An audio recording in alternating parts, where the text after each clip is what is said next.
Susan is a recognised authority in the field of early education, early childhood and creativity, and we were hugely privileged to have her working on the project with us and leading the action research. So please give a warm welcome to Sue. Thank you very much. Thanks, Denny. Thank you very much, Denny. And I get to wear one of these headset things. It's fun, isn't it? So it's both a pleasure and an honour, and also a big responsibility to be invited to speak to you at this concluding conference for this wonderful project. And so I've called my presentation Small Happenings, Big Potential. And I hope that will become, why I've called it that, I hope will become clear as we go through the presentation. So I also want to make my thanks, give my thanks to the artists, the mentor and the managers, and all the staff in the settings who engaged so willingly and enthusiastically with the work. And of course, my thanks to the children who were such the essential part of the project. So I want to start with a little story that comes at the beginning of the report here, of the document. 2 yellow feathers, what could it be? So the artists have brought small coloured feathers and clay into the nursery and are outside on a warm summer morning. And one girl holds up 2 yellow feathers, quite close up to the artist, as children do. And the artist says, 2 yellow feathers. What could it be? So that open question, opening it out. 2 yellow feathers, what could it be? The girl pauses. It might be a lion, she says. I mean, how do we know what experience she's had of something yellow and fluffy that the feathers just conjure up in her mind some kind of connection with a lion? It might be a lion, she replies. So she starts to gather up yellow feathers and rolls a ball of clay in her 2 hands. And then she presses feathers into the clay to make the lion. And when the lion is nearly complete, another girl, by accident, sits back on it and squashes it. They're on the grass. It sort of gets squashes onto the grass. The first girl looks at her flattened lion and looks up at the artist. The artist says nothing. She doesn't zoom in and say, oh dear, oh never mind, it's got squashed. And she doesn't try to rectify the situation. She just waits and holds the moment, as it were. She pauses. It might be a bird, says the girl. A lion bird, says the artist. A lion bird, repeats the girl, picking it up, and she runs away across the grass, swooping and dipping the lion bird. And I just love the whole image of a lion bird, which is a griffin, a kind of mythical creature made up of 2 animals. And mythical creatures feature largely in children's stories. And there's that wonderful story, isn't there? The Wild Things, which is all those wonderful creatures that we know. So what does this small incident capture, and why was I so taken with it, and why did I make it into the first part of the report? First, the artists have brought in very simple materials: clay, feathers, balls of wool, willow sticks, materials that can become many things. They've got lots of play potential. The artist responds to the girl when she showed her the 2 feathers simply by affirming what she was holding, just repeating it back. 2 yellow feathers. She didn't say, oh, what colour are the feathers? Oh, how many feathers have you got in your hand? Let's count them. No, she just said 2 yellow feathers. What could it be? And inviting her to think of the possibilities. And the artist then facilitates the line making by finding a few more yellow feathers. So she's kind of watching, she's kind of hovering, just noticing it.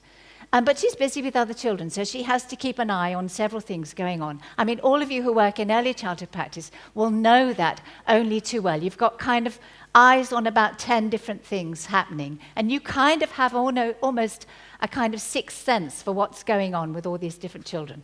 And so it was here. She had a kind of sixth sense for the line being made. And then she noticed the incident when another girl sits on the line.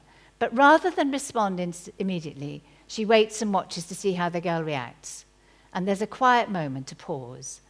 And when she says the suggestion, the lion bird, that the lion is not spoiled by being squashed, but transformed. What might have been an incident of upset and anger at the friend sitting on the lion becomes a compromise, a new possibility. The lion bird comes to life. And so this small incident illustrates the key themes that underpinned the Making and Believing project. A belief in children's creative abilities to think of possibilities. The importance of creative relationships in which attentive, listening adults meet children in dialogue. The importance of creative environments that are material, embodied, social, and emotional, so that holistic experience. And the fostering of positive dispositions for imagination, for holistic learning, and the resolution of social situations. So all of that in that one tiny little thing, that little happening, which I don't suppose the artists who were involved particularly remember. They'll remember feathers and clay, that's for sure. And lots of little things that went. But it's one of those fleeting moments. But for children, in those fleeting moments, which probably happen many times over the course of their experiences in nursery, they hold big messages. And so that's what I think is so important and valuable about this work. So let's get down to some nuts and bolts. What is creativity? And it's very difficult to pin down. There are many different definitions of it, and you can find many different definitions in the theory. And it's easier to talk about the processes involved than to try to pin down a definition. So it involves exploring what could things be, opening things out, connecting. So the inner world of ideas and feelings. So that girl had some inner idea of a lion, some kind of experience, which then gets connected to an outer world of objects and material things. So, and that was her idea, definitely her idea to make a lion. Hadn't come from something that was pre-planned or part of a project. Transforming. The feathers become a lion. The lion becomes a bird. The bird flies off. And then later on, it was just kind of abandoned probably on the grass somewhere. But it was part of a process that was important at that moment. Process and unpredictability.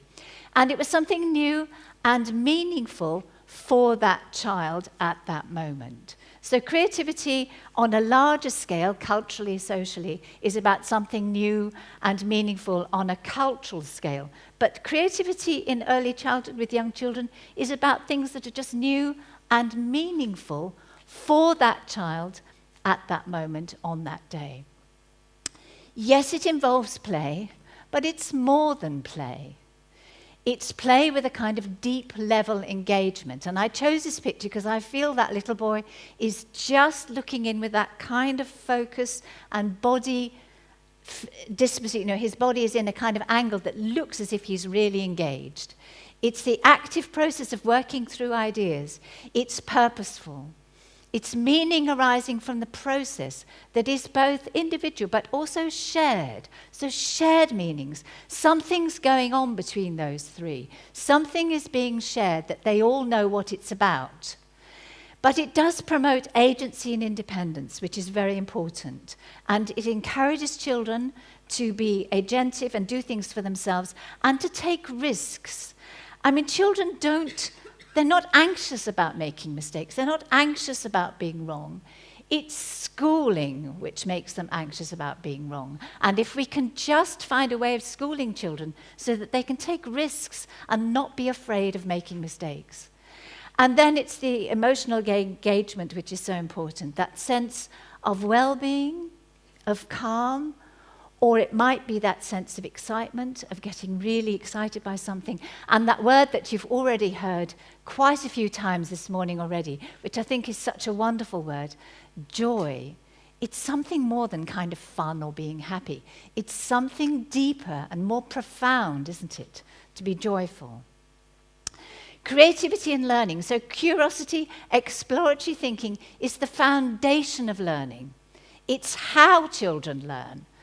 You know, there's too much fuss and worry about what children are learning. That we've entered a kind of knowledge a kind of education system that's stuck on children learning stuff. But we need them to learn how to be learners.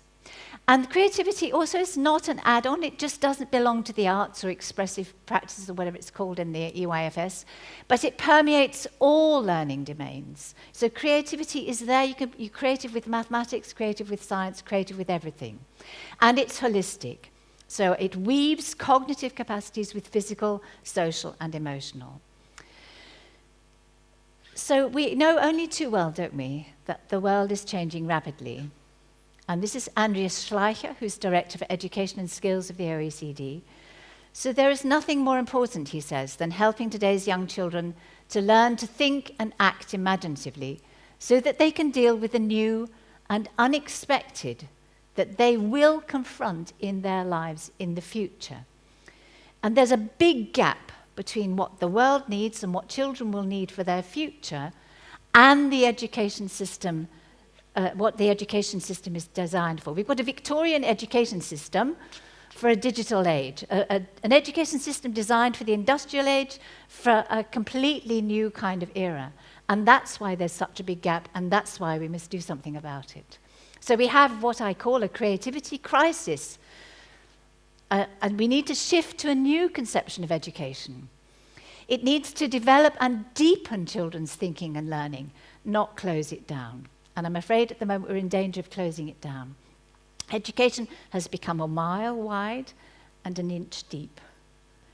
Lots and lots of stuff to cover, but in very, very little depth. And the more they fiddle around with curricula in schools or even in the EYFS, the more stuff they add in and the less depth they include. But what if education was an inch wide and a mile deep? What then? If just the stuff that we wanted children to learn in terms of numbers and phonics and the colours and the days of the week or whatever, if that was just the tiny bit, the things that are easily measured, the things that start to become over important in a school readiness agenda. What if that was just the tiny bit at the top of education and all the rest of this down below, the iceberg below, became the most important?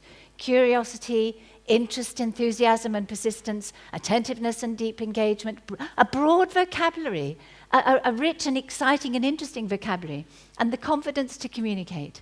Exploration, experimentation, problem solving, elaboration strategies, being able to make connections and build things on. Risk-taking, you can see how important I think that is, because I think that's about the third time I've already said it in this presentation. Without anxiety, failure. Emotional skills and learning to regulate, social skills and empathy for others.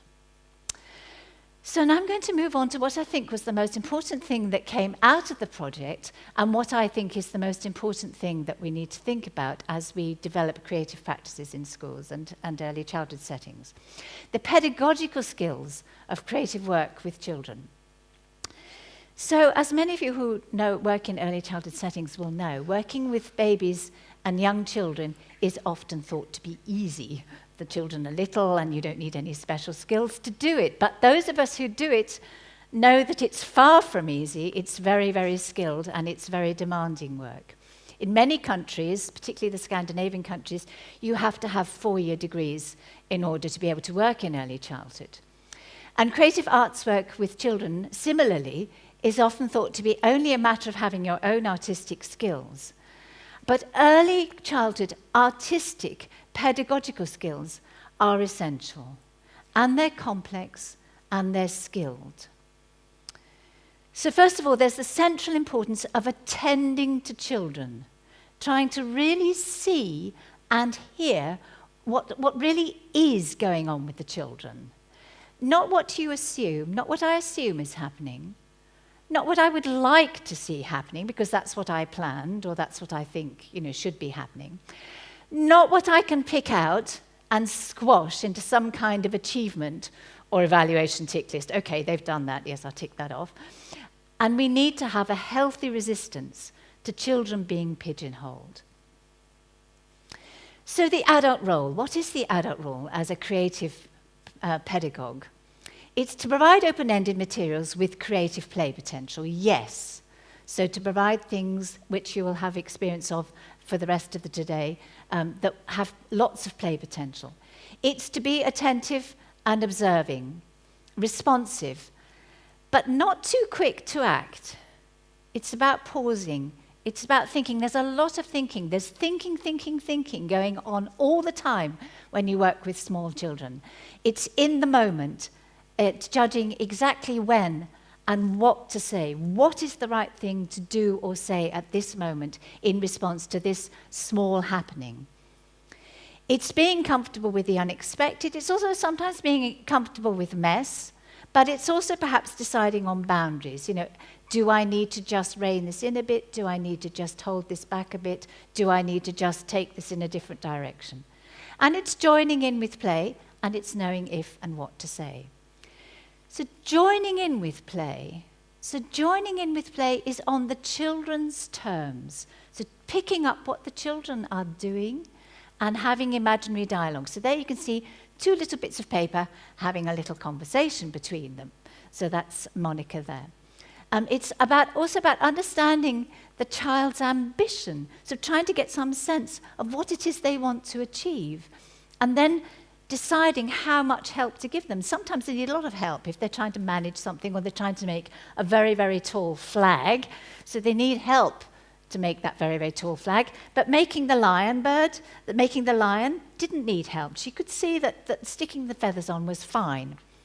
It might be about taking a more assertive role and about modelling something, showing them how to tear off the sticky tape or showing them how to hold the paintbrush so that it's a bit more effective for what they want to achieve on their terms. Not what you've planned, but what they want to achieve on their terms. And they maybe need some technique for how to play the drum or how to play an instrument. And this, I think, is important too. It's about knowing how to use talk. And that's also very skillful.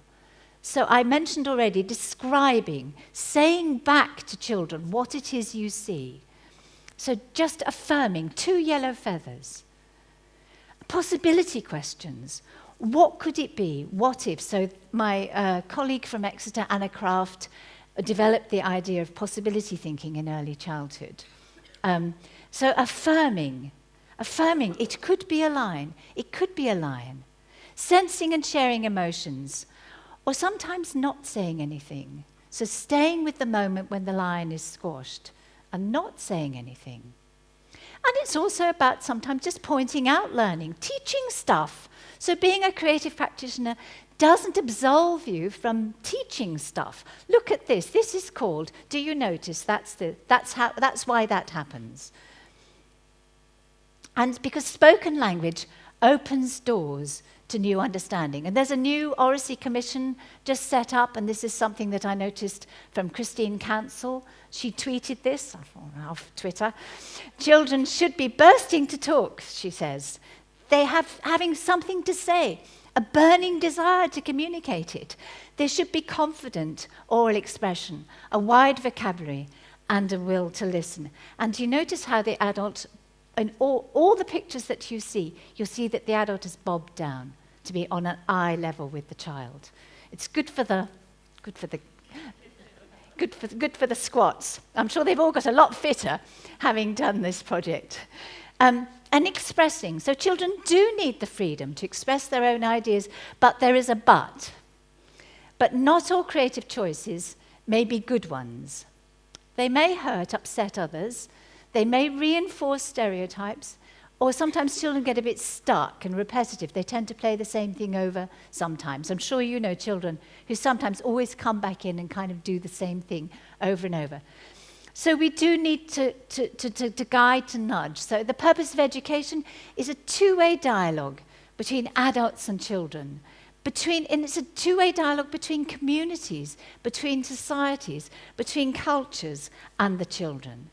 So it's adults in education who take children by the hand to somewhere that, for our society, we value. And, you know, we need to be clear on those values, what those values are. And I think sometimes we lose touch. You know, we're so busy doing all the tick lists and trying to do the things that we're expected to do in education that we forget, what are our values? And sometimes to revisit those, talk about them, think about them, and have them sort of securely by our hearts as we work with children. So there were some interesting practice approaches that evolved in the project that I thought were particularly novel and important for the field, as it were.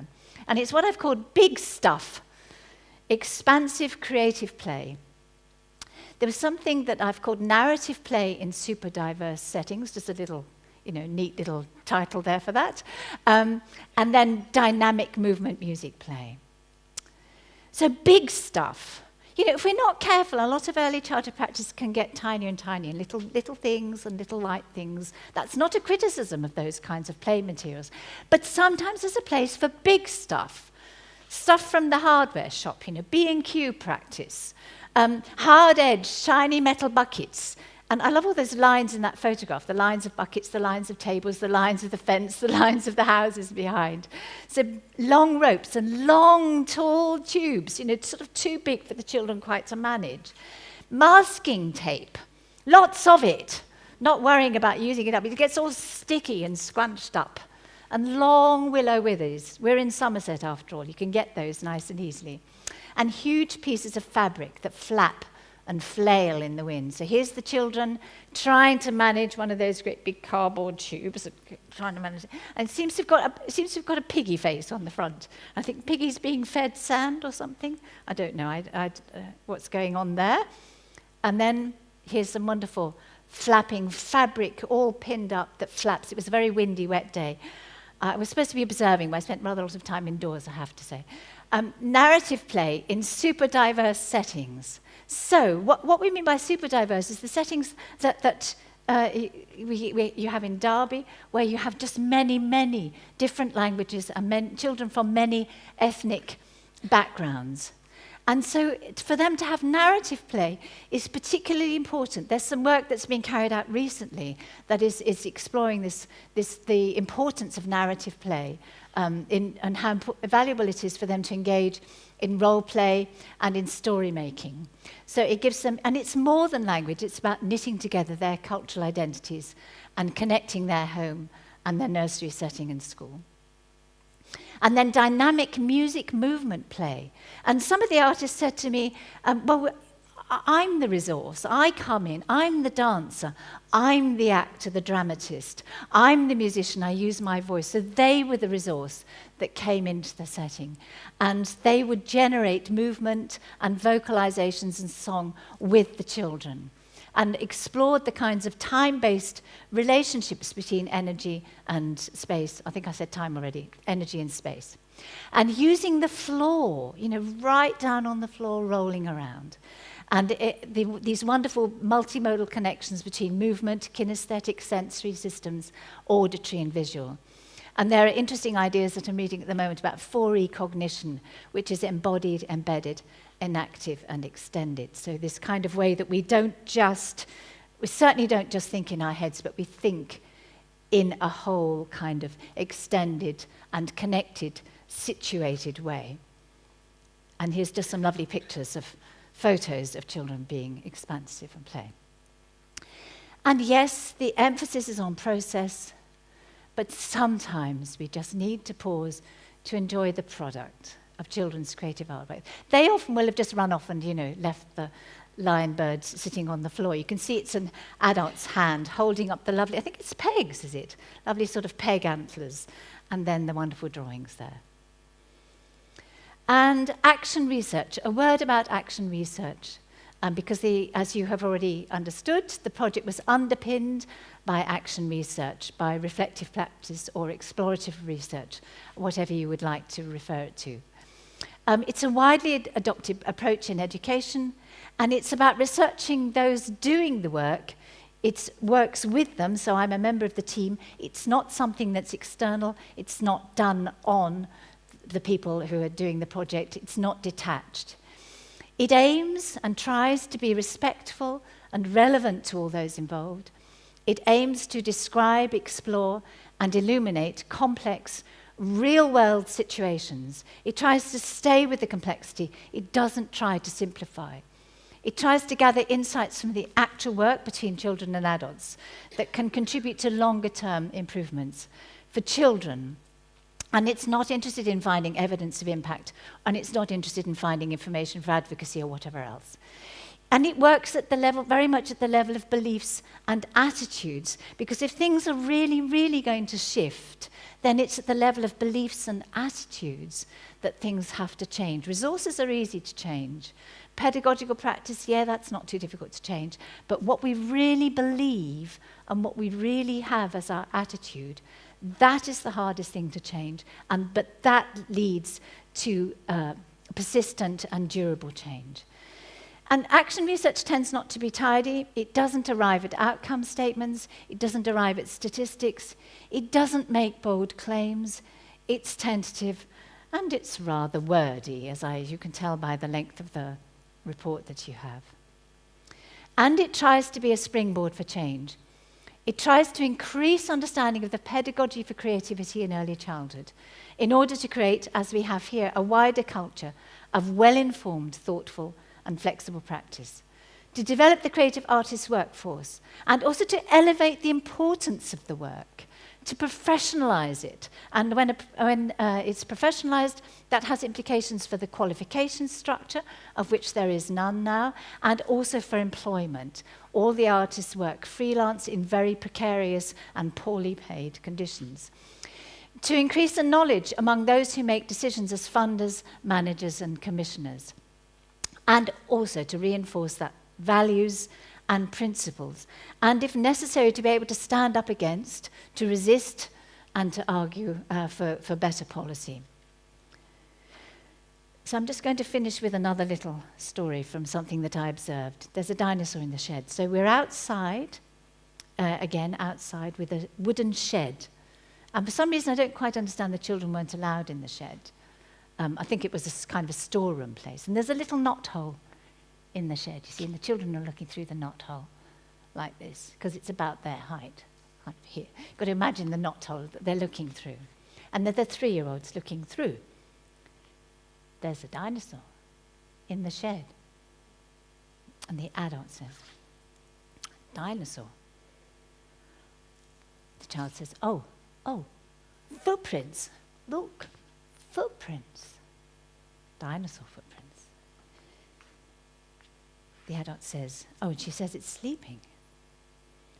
The dinosaur is sleeping, says the adult. Shh.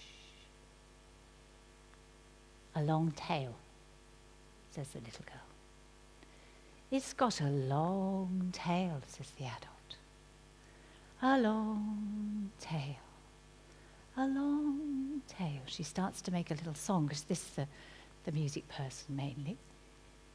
And then I heard, about 20 or 30 minutes later, that little girl standing by the side of a boy, and she says, there's a dinosaur in the shed. It's sleeping. It's got a long tail.